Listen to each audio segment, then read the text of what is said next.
because oil is the most important resource humans have ever used. It Mhm. has created more wealth. It has created more upward mobility. It has done more for the human condition than anything we've ever used.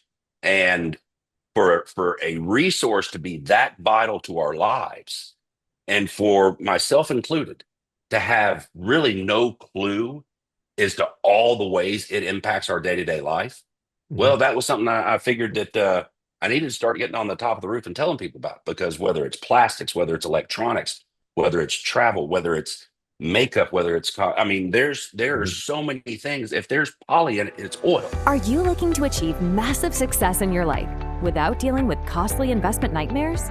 If yes, then this is the podcast for you.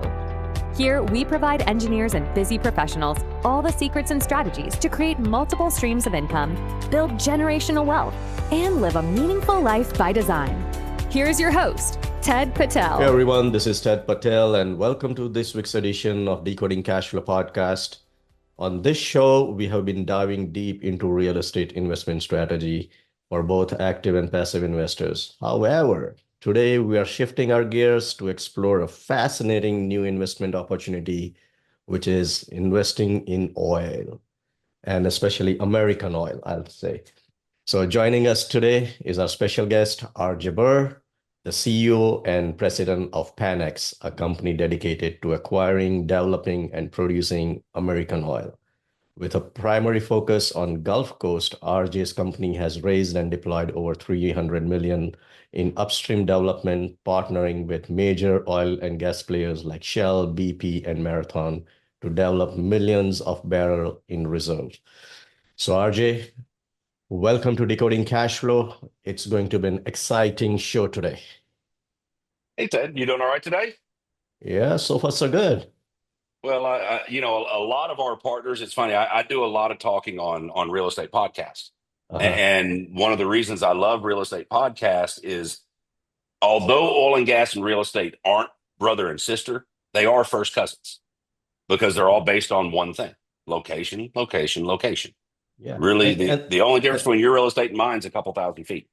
yeah, and these are the oil wells. They are also considered as one of the real estate, anyways, right? So Yeah. yeah. Well, I mean, it's it's very similar in that you can lay out Yeah. analogies between them, because in oil, if you're not in the right spot, doesn't Mhm. matter what you do, you're not going to make any money. And so you That's true. have to be in the right location, and you have to be involved with people who know what they're doing. Yeah, that's true. So, RJ, before we dive deep into this oil investings and the strategies, right? If you'd like to give our listeners a little bit background about yourself, I did give a few words, but I want you to dive deep into what exactly you do. How did you get started in this particular business? Well, it's pretty simple. Oil and gas is all my family's ever done. I'm third generation.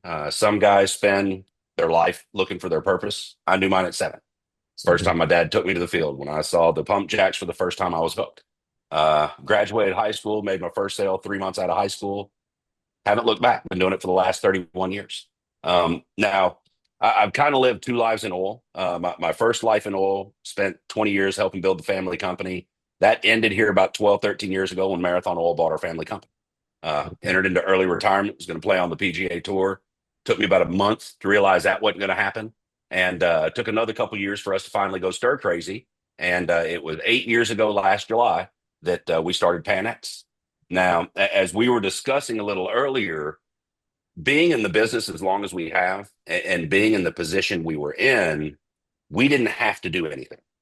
When Yeah. you're in a business, and you have payroll depending on you, and you have everything, you have your outflows of cash. Well, sometimes you're married to that business, and you have to make decisions based on what is best for that business at that particular moment. Well, we didn't really have to. We weren't looking for cosigners, and so we could be very slow and very methodical in what we did, and basically dot all the I's, cross all the T's, make sure there was no stone we left unturned. Mhm. And we really saw conditions in the industry that we had never seen before. We had demand was going up, supply was going down, there was nothing to replace it with, and there was just kind of turbulence all over. And we knew that if a certain few things happened, the oil market would crash. And Mhm. when you look at our country's history, and you look at all the economic crises and all the crashes, in every case, there's one or a group of people that come out of the other side looking like geniuses. And when you string their stories together, there are really only two common characteristics that they share. The first is when the crash happened, they were lit. They had Mhm. cash in hand and could do something.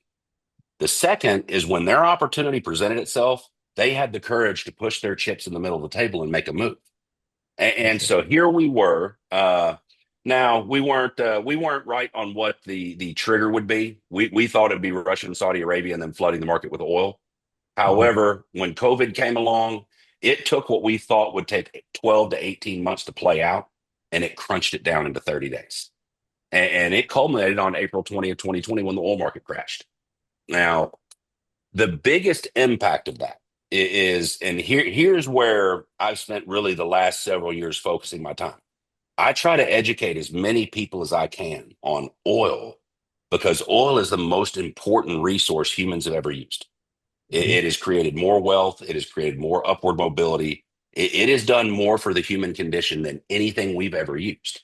And for a resource to be that vital to our lives, and for myself included, to have really no clue as to all the ways it impacts our day-to-day life, Mhm. well, that was something I figured that I needed to start getting on the top of the roof and telling people about, because whether it's plastics, whether it's electronics, whether it's travel, whether it's makeup, whether it's I mean, there are Mhm. so many things. If there's poly in it, it's oil.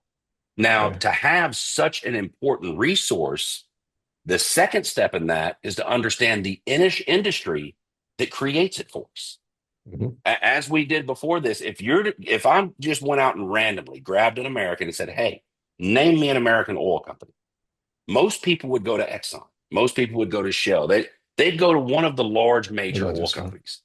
When the fact of the matter is, 83% of our oil, 90% of our natural gas, and more than 90% of the wells we drill are drilled by roughly 9,000 independent companies that average 12 employees or less. That's the American oil industry. And so Mhm. when that crash happened in April of 2020, those were the companies that were affected. Now, what was the overall effect? Well, to step back and just kind of gloss over it, it was a clearing of the playing field like we've never seen before. You had two waves knocked out. The Mhm. first was on April 20th. Your younger companies, your companies on shaky financial ground, companies for whatever reason, boom, market crash, they're out of business. Well, the next wave came a couple of months later when we sent everybody home for COVID. The companies that could pay their employees more than the government and get them back, they made it. The companies that couldn't, a lot of them didn't make it. Mhm. And you had an opening of reserve bases, so to speak, like we'd never seen.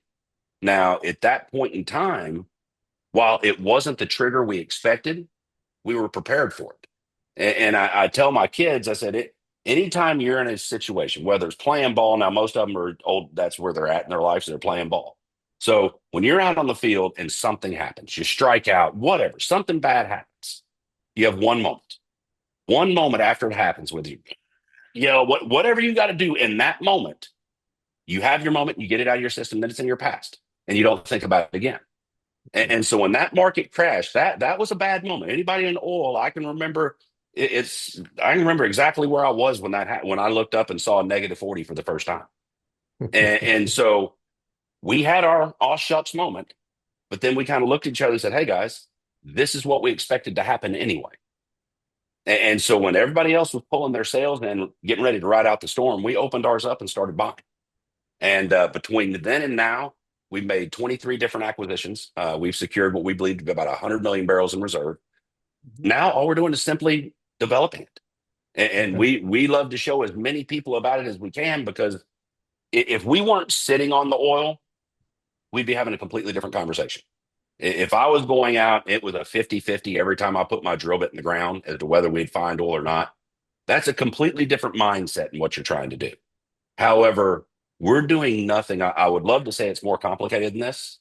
We're doing nothing but standing on the shoulders of giants and getting what they left behind. We go and we drill right next to proven production, and we develop oil that wasn't developed in the past.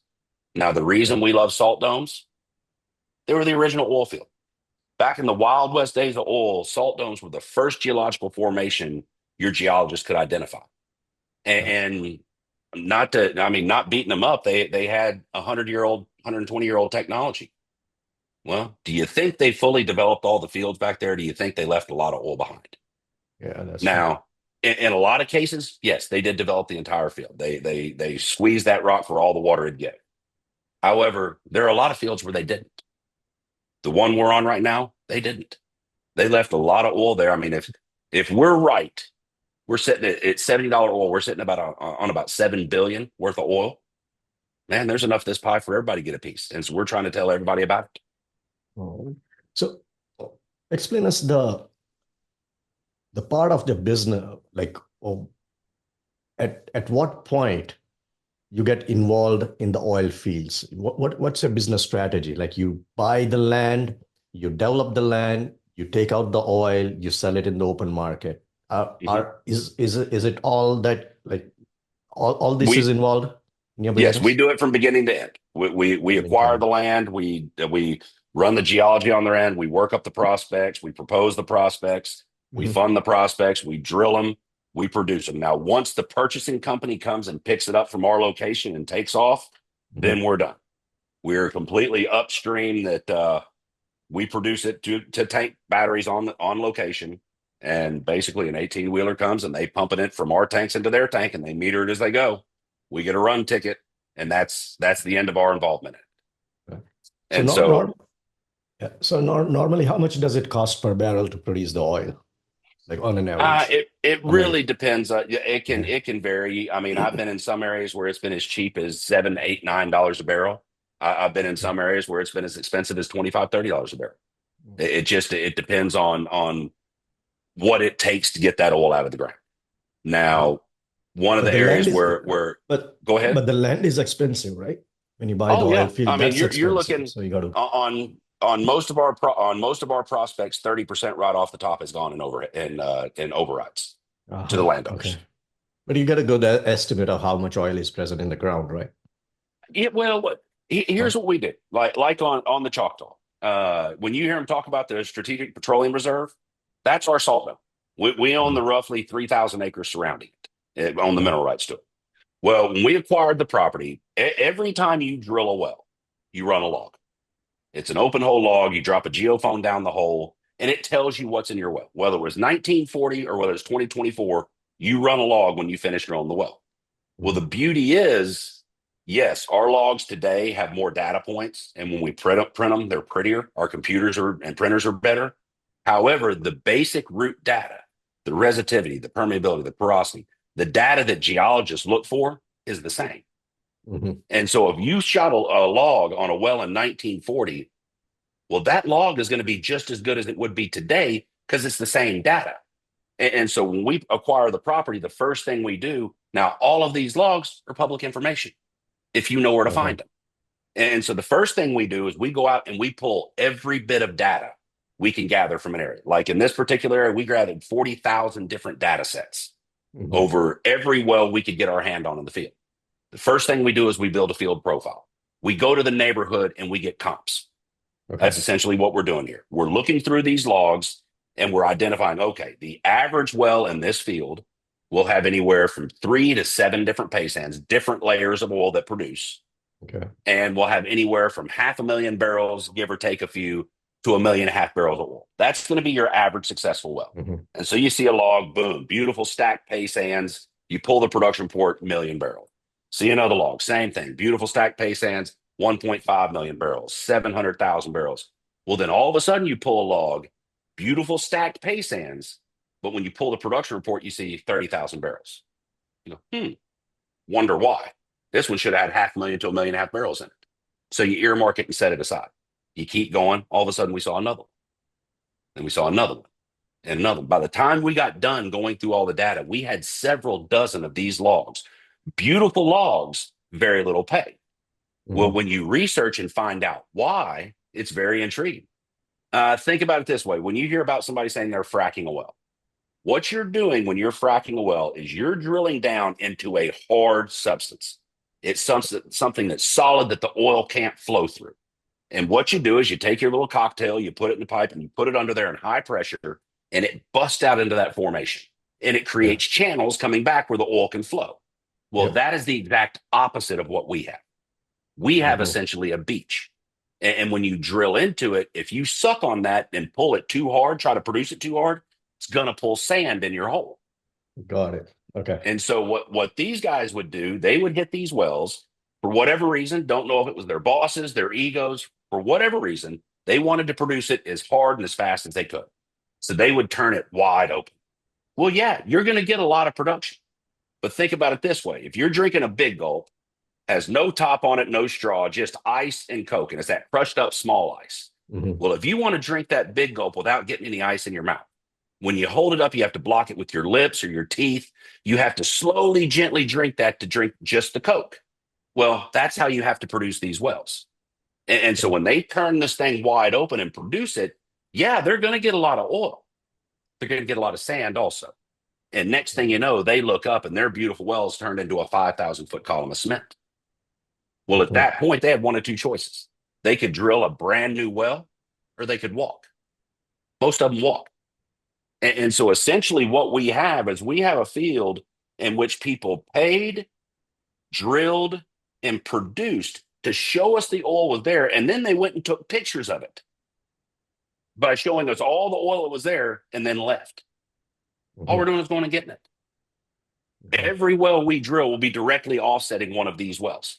So far, we drilled 11 partnership wells in the field, and we put 10 of them into production. Okay. We have another 190 wells we need to drill in this field, just like those. And so it's just, that's what we do. Now, I can't speak for any other oil company. I don't know what kind of prospects they're running. I don't know. I really don't. But I do know this. All I've ever been able to control is my little canoe.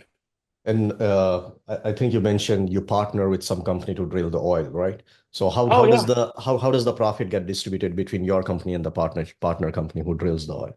Well, we just contract with them. They get a set fee to drill the oil. Now, what we do with our partners, our investing partners, we sign a turnkey contract with them. We say, okay, we will drill the well for X. For you invest, like right now, the current partnership we have, we're selling 40% of the partnership of 2 wells for $3.7 million.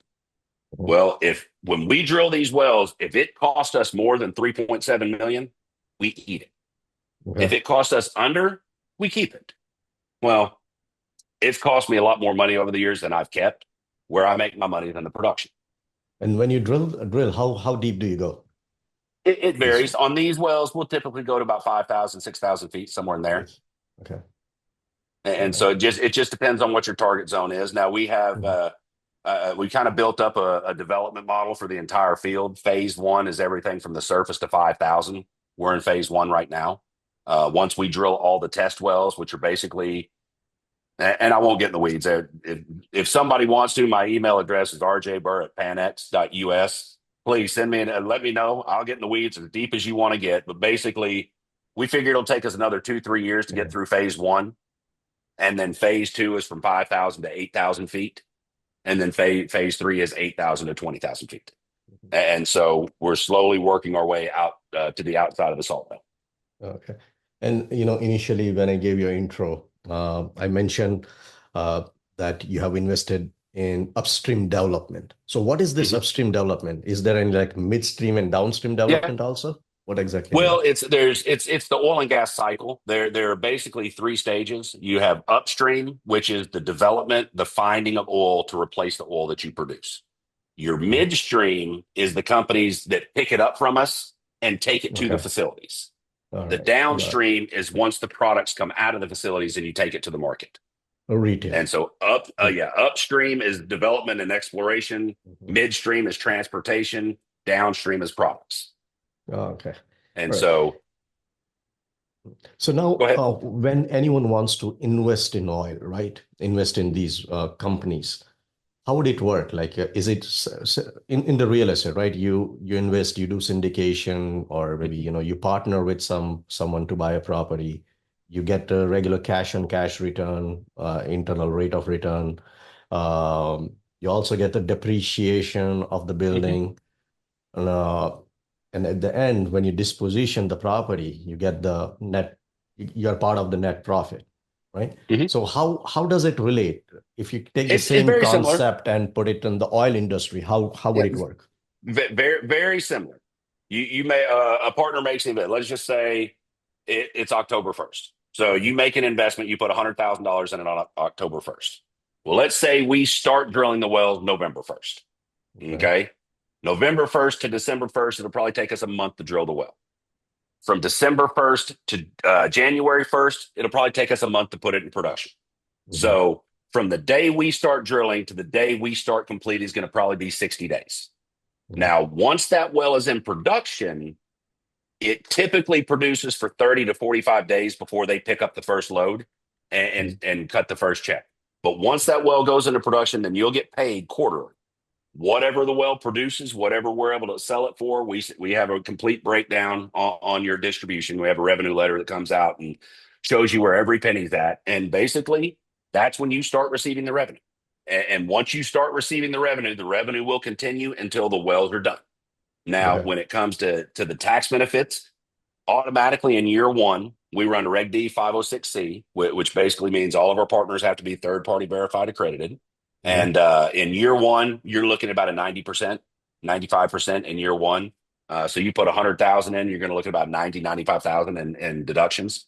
And like I said, you made Mhm. $500,000 in the year. Uncle Sam looks at it like you made 310,000. And then I believe it's 15. Like I said, I'm not a CPA. I can just give you a rule of thumb. Believe it's Mhm. 15% of your income is tax free, and that's the depletion allowance. And so Like, yes, you still get tax benefits. And now that your year one tax benefits, those are, I mean, they're not the reason to do oil. However, for me not to point it out would just be a heck. That's a big miss on my part. Mhm. Now, like I said, they're not the reason to do it, because if you get involved with somebody and they lose your money and you lose 65 cents but gain 35 cents in tax benefits, that's kind of a not even really a moral victory, you know? So I Yeah. know that as long as I get my partners back to even, if I can break them even, I made them 35% on their money in taxes. Okay. Now, what can I do above that? So for the passive investors, what's a breakdown like the your cash flow model or the return on investment? What's the model? 30%, 40% of the profit? How does it work? Well, it's basically, and once you have the information, I'll send everything out to you where we'll sit down and walk through it. Hmm. Basically, what you're looking at is of every dollar that comes out of the ground, Hmm. automatically 30 cents of it goes to override. Well, that remaining 70%, that is our 100%. Hmm. Well, the partnerships will own 40% of that. Okay. And so the partners, that is their 100% worth. Well, on average, when it comes to return, this field probably average about 20% annually when you put all Okay. five of the partnerships together. Now, Okay. here's the wild card that, oh, it's going to happen. I just don't know when. There are multiple wells in this field historically that came on producing 400 or 500 barrels a day. We'll get one of those wells. We'll probably get a couple of them. I just can't predict which ones they're going to be and when it's going to happen. Now, when that happens, all of a sudden you're looking at 100% annually. It's $70 oil. Now, the hidden upside here is take a well we just finished. As I mentioned, these wells will have anywhere from 3 to 7 different pay sands on average. Well, you produce these pay sands one at a time. They're essentially a well unto themselves. And when you produce them, you don't necessarily go to the best pay sand first and produce it. You go to the deepest, because what happens as you move up, it's harder to go back down. Say I have Aha. say I Okay. have 8 zones in the well, and the fourth from the bottom is the best one. Well, if I went to that fourth one first, when it's done, I have to set a bridge plug above and below, and I have to pump cement in there and seal it off. Well, if I want to get to stuff below there, now I got to bring a rig back in, drill through that cement to get to those zones below. Well, you Hmm. stand more of a chance of losing your well than being successful getting down. Well, when my partners hire me, they hire me to make them the most money I could make them. If I wanted to churn them for money, if I wanted to just impress them and get them to keep investing, I'd go to that biggest zone first and hit it. Just like the well I was telling you about. We have 8 zones in this well. The best looking zone is the fourth from the bottom. Like I said, if I just wanted to churn guys, I'd pop that zone and forget those bottom 3 zones, because this one will last for 5, 6 years. And I'd be selling them right now. Well, that's not why they hired me. Those 3 zones down there, while Well, they're not massive yeah. zones, there's still a You want lot to of oil squeeze in out there. as much as you can from all the It, zones. Yeah. exactly. Well, now here's what the partners don't really realize what they have yet. So let's say it takes us 10, 15 years to produce all that oil in those bottom three zones. Then we move up to the best zone in this well. Say this zone comes in, our guys are saying it could be 200-300 barrels a day. Let's just say it comes in at 200 barrels a day. What do you think oil prices are going to be 15 years from now? Mhm. Let's say oil prices are $110 a barrel 15 years from now. They get a well that comes in producing 200 barrels a day. Well, they've probably already made their money back, maybe a little profit on those bottom three zones. Now, 15 years after they made their initial investment, they're making 100, 200% annually again. That's what these wells can do. It's just we call it rocking chair money because they produce each one of these zones on average will produce for 3 to 5 years. Well, you get a well with 7 zones in it, that well can produce for the next 35 years. I know that there's going to be enough oil here for my kids long after I'm gone.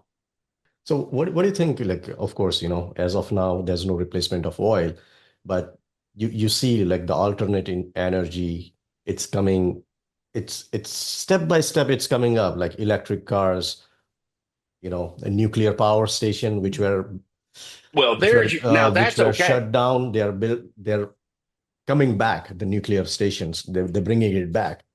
So Well, how do you they see have to. that? Yeah. They have to. I mean, if you look at it, and this is getting off into a little different area, Mhm. but I truly believe the environmental argument is a false argument. I believe they set up a false dichotomy where if you don't agree with their solutions, you want everybody to die. When I truly believe everybody has a little environmentalist in them. I don't think anybody wants to live in trash. I just don't Mhm. agree with their solutions. And here's how I look at it. If your stated goal is that you want to save the planet, but to do that, we first have to destroy the planet, you're not a serious person. Because for us to reach the green goals, their green agenda, we would have to plunder and pillage the earth for raw materials like we never have before. Don't To take build the my word for it. batteries. Yep. Yeah, well, yeah, don't take my word for it. Get on the internet, open up a window and type in oil and gas field and click images. And then open up a window next to it and type in lithium mine and click images. And Mhm. you tell me which one is destroying the earth. So I just think that's a completely different conversation. I think that's all about power and control. Mhm. Now let's look at it from a scientific level. How do scientists measure a civilization's technological advancement? They measure it, not me, scientists measure it by how much a civilization, how much energy they can harness and consume. That's how it's measured. I mean, you look at the next level is harnessing the sun's energy, next level doing this. I mean, they have it on to millions of years in the future. But right now we're still at the very beginning. Well, what are the 3 sources of energy that we have utilized over the last 100 years?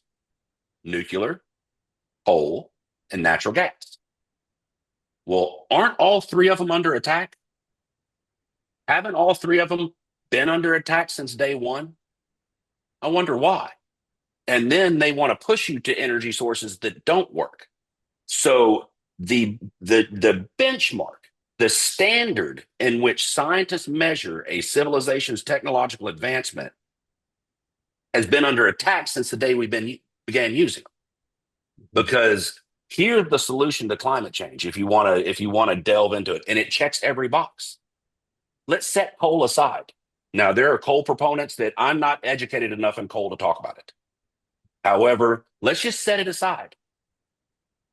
We have natural gas. Natural gas burns cleaner and hotter than anything we have. Most homes already have a natural gas line run to it. You could put converters on every car. You could run a gas line to your garage. You no longer have to go to the gas station. Natural gas checks every box environmentalists want to check. Look at supply. The U.S. is the Saudi Arabia of natural gas. We have more natural gas than anybody. We have so much natural gas that we actually flare it off at the well site if it costs too much to build a pipeline to produce it.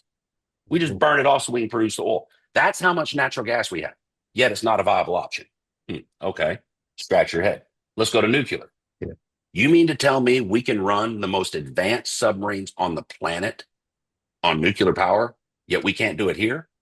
No, we're letting a 40-year-old movie keep us scared. It's all narrative. And when you look at it, the fact of the matter is, I don't know who they is. I don't know if it's Republicans, Democrats, doesn't really matter. Whoever they is, Special interest groups. yeah, whatever that encompasses, Yeah. they understood one thing a lot quicker than we did. They understood that if you control Hollywood, you control the culture. If you control the media, you control the information. And if you control education, you control the future.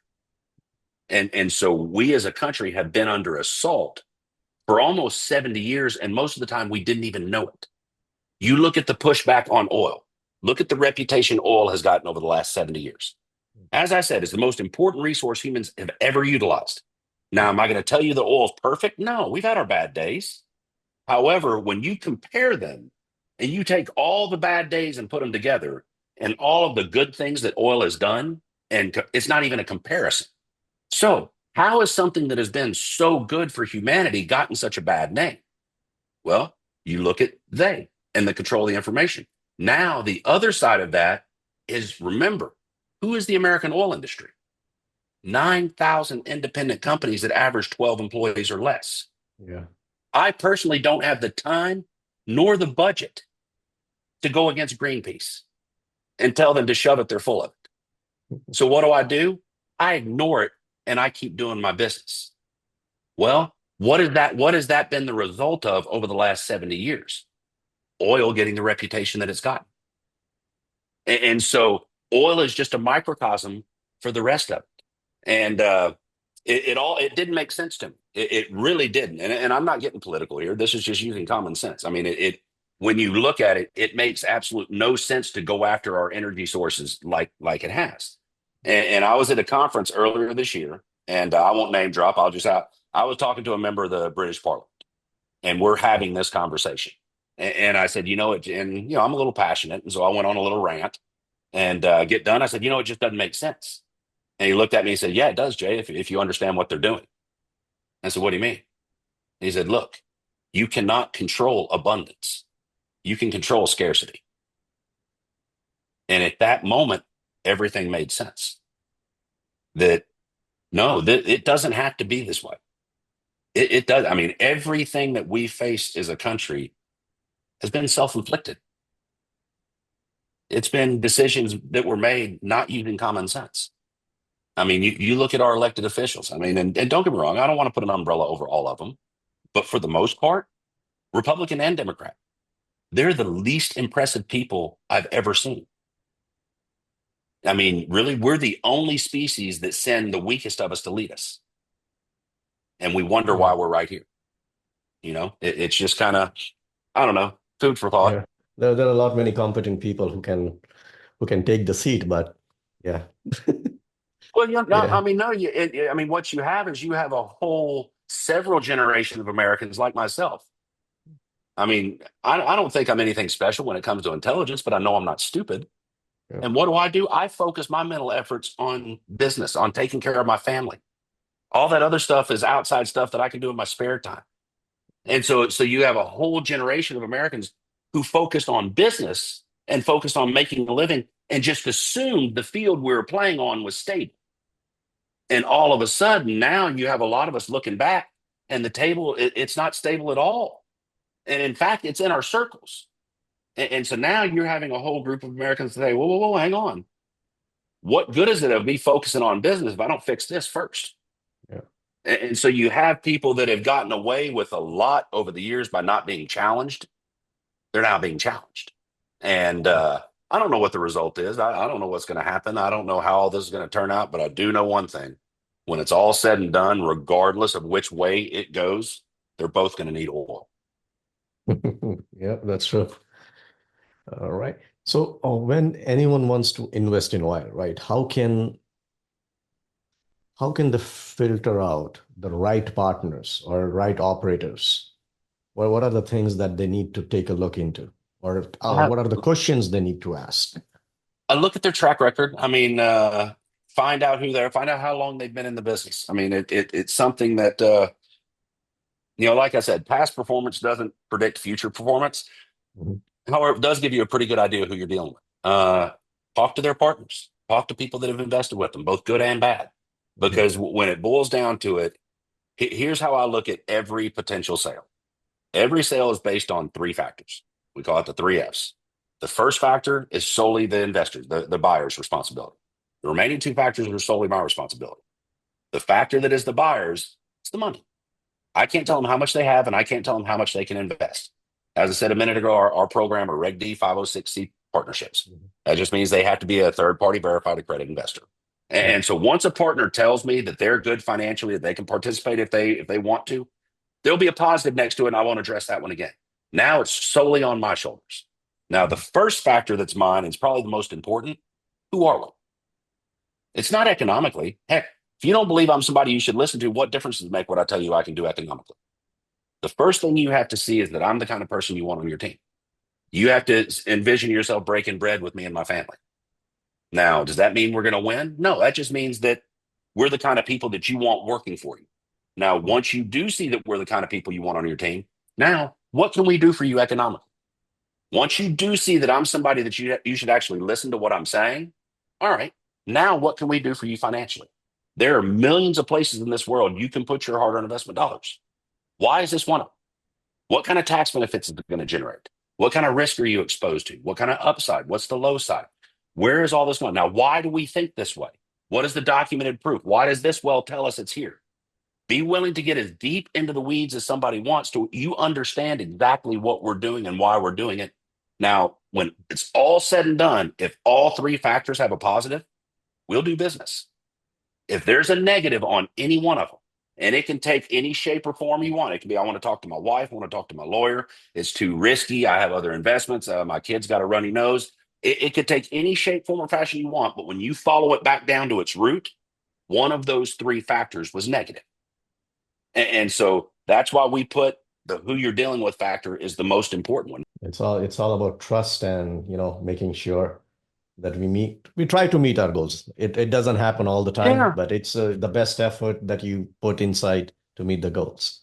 No, you're 100% right. I mean, my wife tells me I'm blunt to a fault because if it's black, it's black. If it's white, it's white. There is no gray. Gray is where you get in trouble. And so if it's good, I'm going to tell you it's good. If it's bad, I'm going to tell you it's bad. Now, if it's bad, is there something I can do to fix it? If there is, I'm going to. Yeah. If I'm not in a position where I can, I'm going to tell you, look, I can't do anything right now. Now, down the road, if I get in a position where I can, yeah, I'm going to go back and take care of it. And like I said, I don't do any of that to get you to do anything else. You've already done your part. Yeah. Now, if you want to continue investing with us and keep doing great, I'm not going to turn you away, but that's not the reason I'm doing it. I'm doing it because, heck, I like winning. I'm obsessed with winning. And in some cases, when I can turn what should be a loss into a draw, that's a win. Yeah. And so that's just kind of how I look at it. Now, maybe I'm wrong.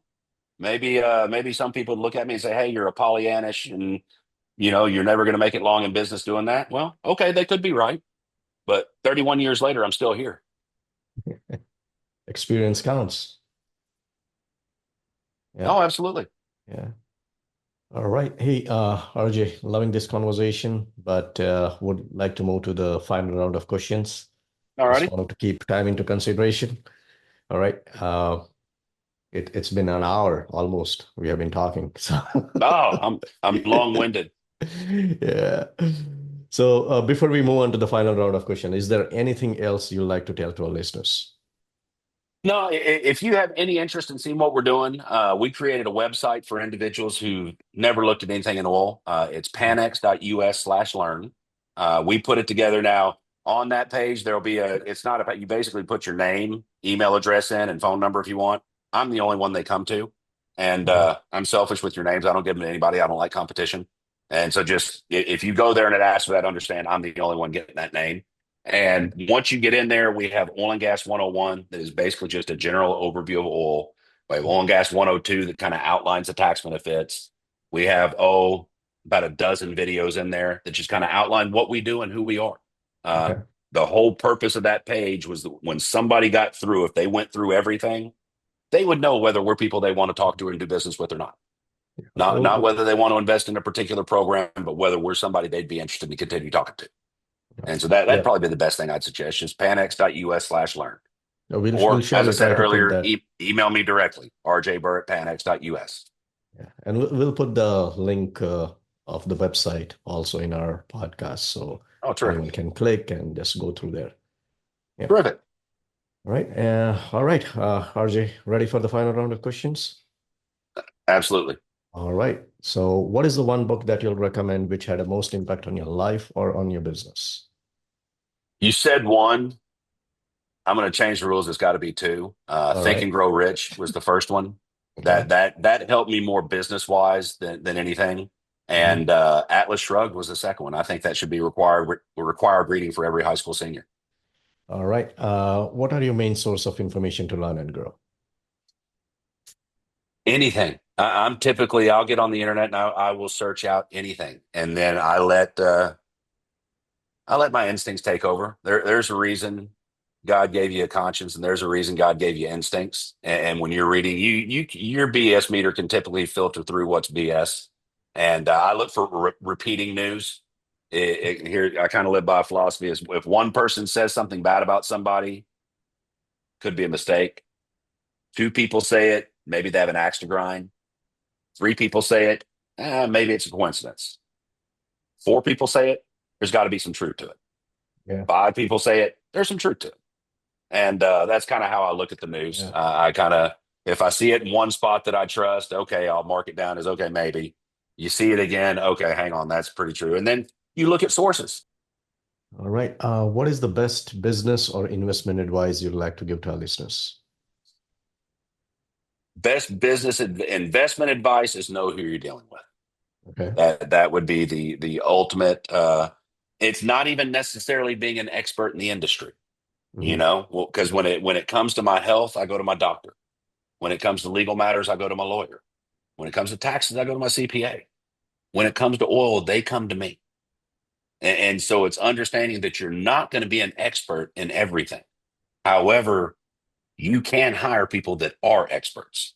That's true. It's your job to find them and make sure they're worthy of your money. I mean, like I said, that's the most sacred decision you can make in business is when you decide to write that check or wire that money to somebody. Well, make sure you know darn good and well who they are and why you're doing it. Yep. I can't agree more on that for sure. Yeah. I mean, that's a key to it.